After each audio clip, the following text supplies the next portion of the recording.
Good morning, everyone. It is Stephen and Andrea from Pin in the Atlas. This morning we're at a height of about 6,700 feet, way up in the mountains in this old mining district. You may be able to hear the stream running in the background, all these trees. It's beautiful.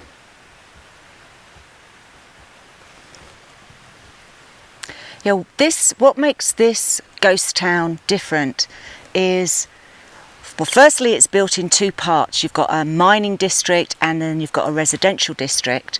We're currently in the mining district, but also you'll notice that all of the cabins are made of stone. Now, this is a gold and silver mining area, and it was discovered in 1864, but the substantial gold was really discovered in 1871. Totally different explore than what we normally do, because we're discovering a lot of ruins, but good part of history. Let's take a look. So this is the first little cabin we've come to and we'll check out. And this town had a peak population of about 600 and was built in two different sections. So we are in the mining district section. So up here would have just been a few miners' cabins, bunkhouses, and obviously the mills. So obviously this was a little miner's cabin. And like we said, this is different than the other ones because they're all stone foundations. Nice fireplace.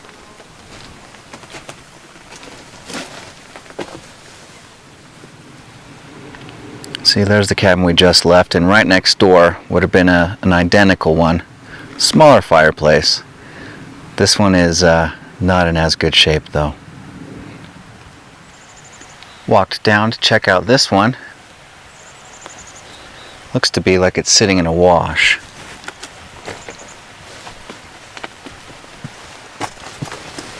Well, it's in better condition than the others. At least it's got a few walls standing and a partial collapsed roof. Unfortunately, the graffiti artists have been at it again. And of course, by carving their names and that onto the plaster, it's making the plaster come off the wall. Yeah. It was wired for electricity. Whoops.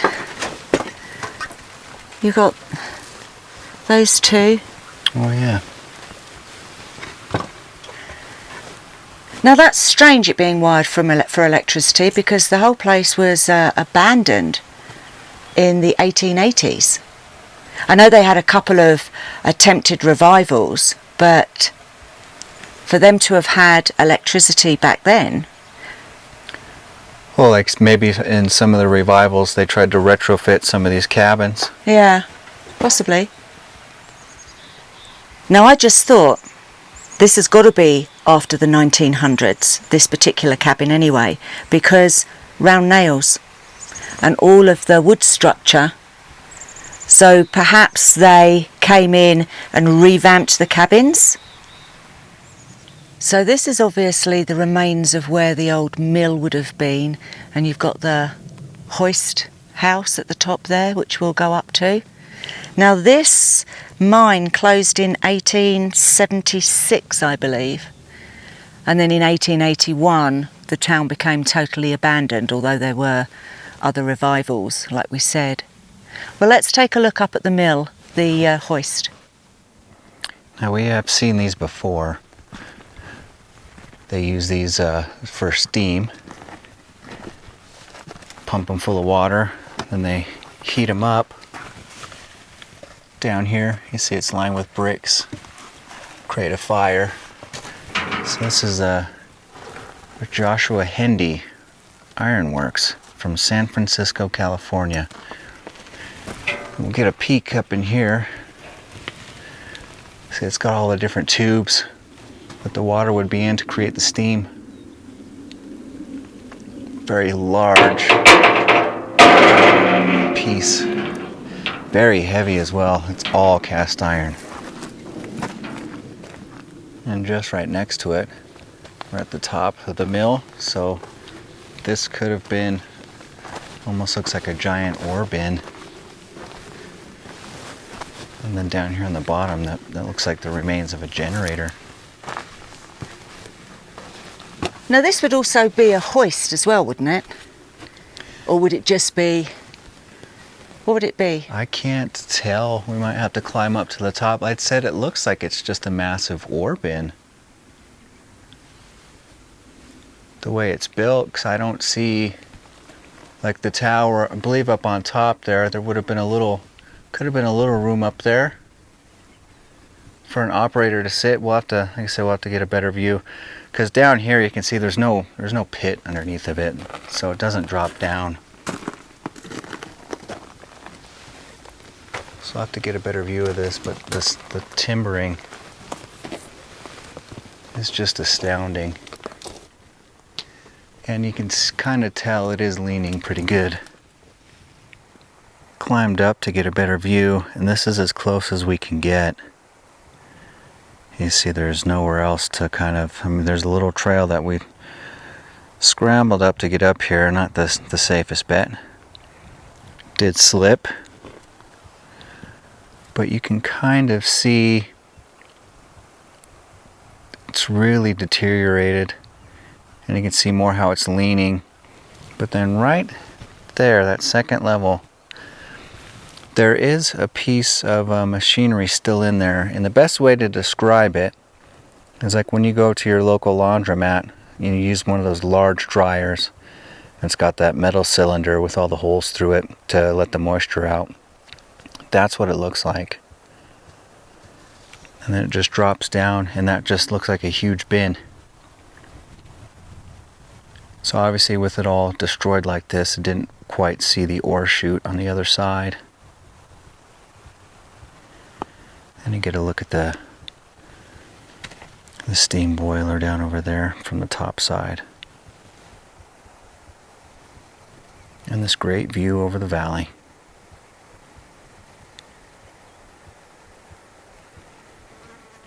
It's pretty neat. I haven't seen these before. They look like two giant rolling pins. Or like when you're doing pizza dough, you roll it through these to get it a little bit wider. So there's a set down there, and a little bit of a smaller set right up there. You can see up in the distance the A-frame where we were at. And then down here, these ruins are quite extensive. There's different features. There's stone, there's some concrete, but they're all in the same footprint. So what do you think this building was? I think this was probably the boarding house for the miners, because the hotels were further down in the town, but this is massive, and not all the miners had their own cabins. Right, but this is. Yeah, and it looks like there's kind of like little rooms, but like you said, it's all on the same footprint. Bunch of material in the middle. See, it's just a, looks like a rock pile now, but these were all separate rooms. And isn't it a shame? I'd love to be able to kind of go back in time and see what these structures look like, meet the miners that worked here and listen to their stories, because they all had a story to tell. yeah, those are the type of people you just want to sit at the saloon and have a beer or two with and listen to their life story. Now there's a little hole in the back here, so we'll check this one out.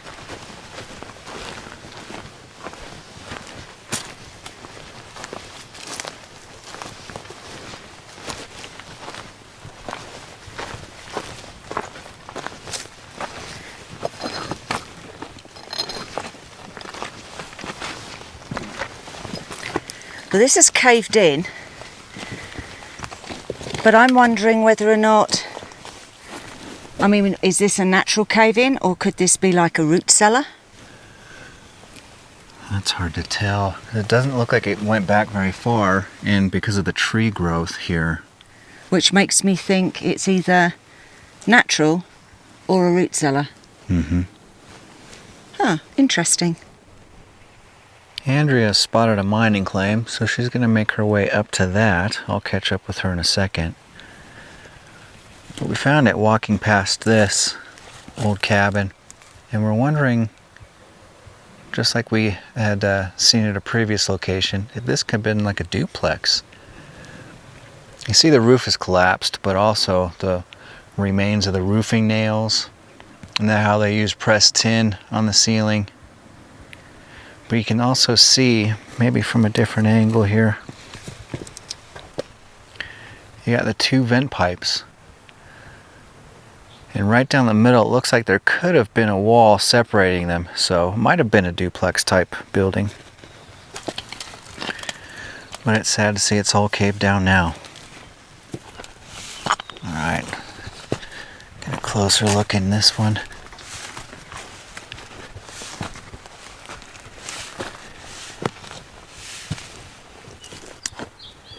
And here the foundation's all still in pretty good shape. See the fireplace there is all filled up. And see how above the window frame they use that tree branch there, still got some bark on it. After all those years.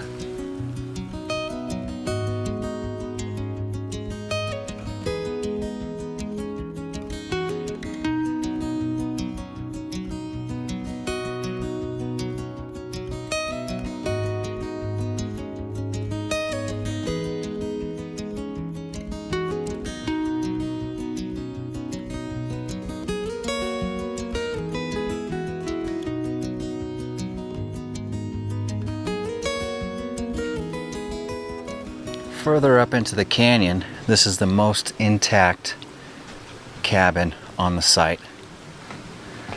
So we're going to walk in and see what remains. Round nails on the roof. Oh, there's a couple of square nails. Oh, actually, this whole beam, so the original beams, the main support beams, they've all got square nails. So that predates this 1900. Yep. And then, obviously, they've repurposed and put new ones on after that. Cool. Yeah. You see this hinges on the windows. Oh, wow. Unfortunately, people, again, have been graffitiing, which has damaged the wall and made the plaster fall off. Now, there's a chimney, stove. Yep. So again, the natural timbers. Found some nice straight branches. Just to the left of the charring of the chimney, there's a wood stamp. Can't make out what it says. Oh, is that Connecticut, USA?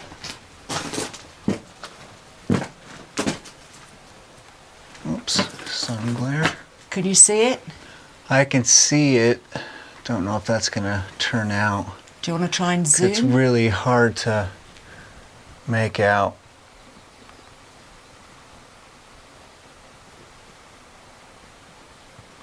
I think that the bottom bit says, or the top bit, because it's upside down, Connecticut, USA. It's the only bit I can make out. Huh. And this, well, this is a funny structure. I mean, is this a mine?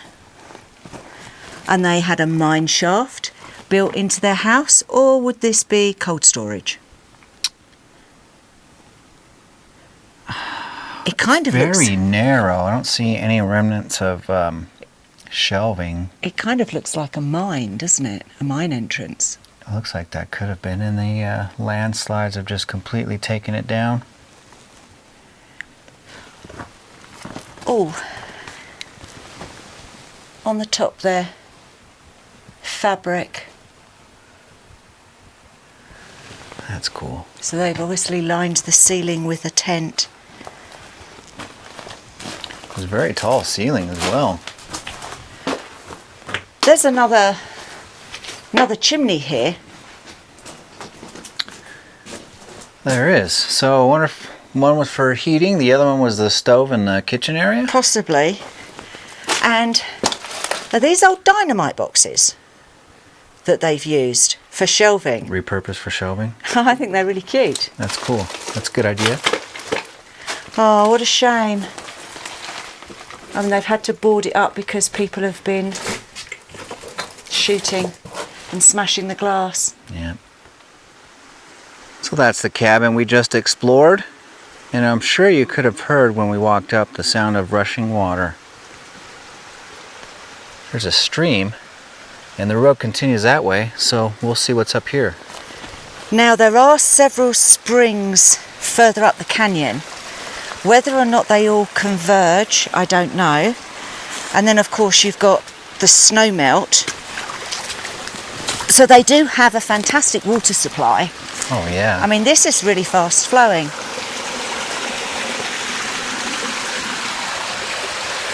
This is moving really swiftly.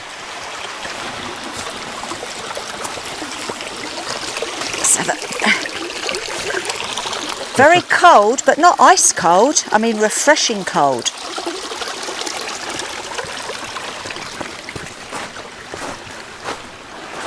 But I would imagine the sources are way, way up the canyon when I looked at the map. And there's some more remnants up there, more ruins.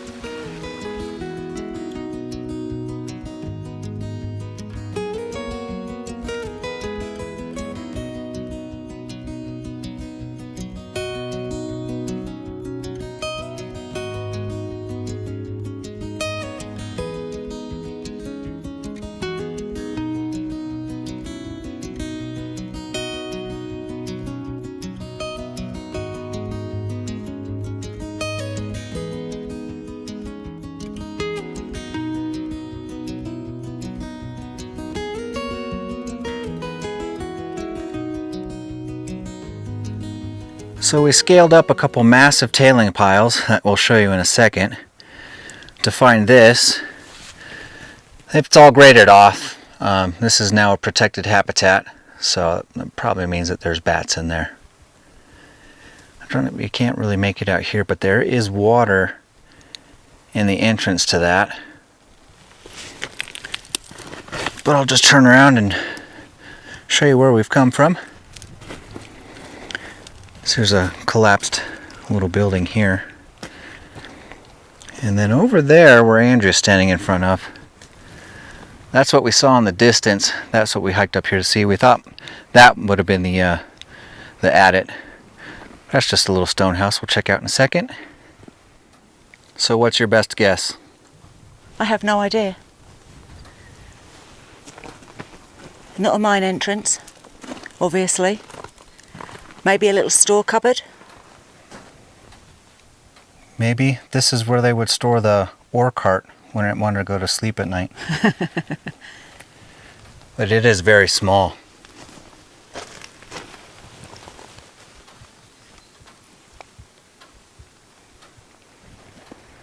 Back down the valley, that's the direction we're going. Just wanted to show the tailings that we scaled up. That's the road down there that leads up to that other cabin. The really intact one. And then there's that little trail we walked up. It's a little harder than it looks because everything wants to move underneath your feet. But as you can see up in the sky, it looks like there's some inclement weather moving in. Time to make a move.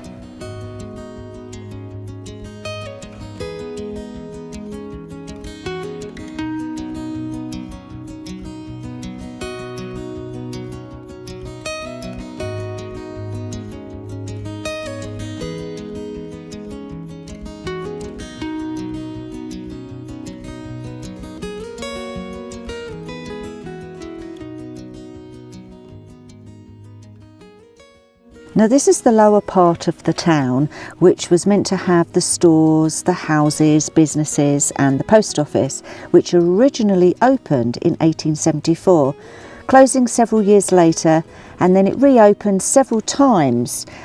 The last time it closed, I believed, was August 1890. Now there are conflicting reports about where the city district was. I noticed that some websites say it was in the lower part of the town, others say it was in the higher part. Anyway, 2 mills were built down in this area and a total of $2.3 million worth of ore was mined before the mines closed permanently and the people moved away. Well, that's going to do it for this explorer of this old historic mining ghost town.